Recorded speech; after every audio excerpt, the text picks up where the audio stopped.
ఎలాంటి ముందస్తు నోటీసులు లేకుండా సాక్షి ఎడిటర్ ధనుంజయ రెడ్డి ఇంట్లోకి పోలీసులు ప్రవేశించి సోదాలు నిర్వహించడాన్ని నిరసిస్తూ ప్రొద్దుటూరు మీడియా ప్రతినిధులు, సాక్షి పత్రిక ప్రతినిధులు, సాక్షి మీడియా అనుబంధ సిబ్బంది ఆధ్వర్యంలో ప్రొద్దుటూరు తహసీల్దార్ కార్యాలయం ఎదుట నిరసన కార్యక్రమం నిర్వహించారు. మీడియా స్వేచ్ఛపై దాడి జరుగుతున్న ఏ ప్రభుత్వాలు కట్టడి చేయలేకపోవడం బాధాకరమని మీడియా ప్రతినిధులు నినాదాలు చేశారు. అనంతరం తహసీల్దార్ గంగయ్యకు వినతి పత్రం అందించారు. ఈ కార్యక్రమంలో Proddatur print and electronic media, YouTube media మిత్రులు పాల్గొన్నారు.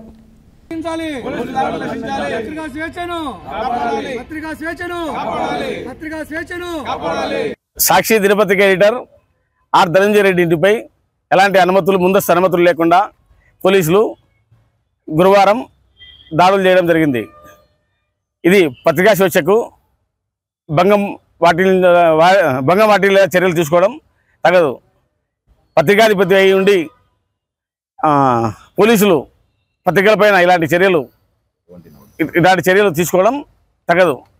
ఈ సంఘటనను పొద్దుటూరు జర్నలిస్టులు ఐక్యంగా ఖండించడం జరుగుతుంది. పత్రికా స్వేచ్ఛను హరిస్తూ సాక్షి ఎడిటర్ ధనుంజయ రెడ్డి ఇంటిలో పోలీసులు ఎలాంటి ముందస్తు అనుమతులు లేకుండా సోదాలు చేయడాన్ని ప్రొద్దుటూరు మీడియా మిత్రుల తరపున ఖండిస్తున్నాము.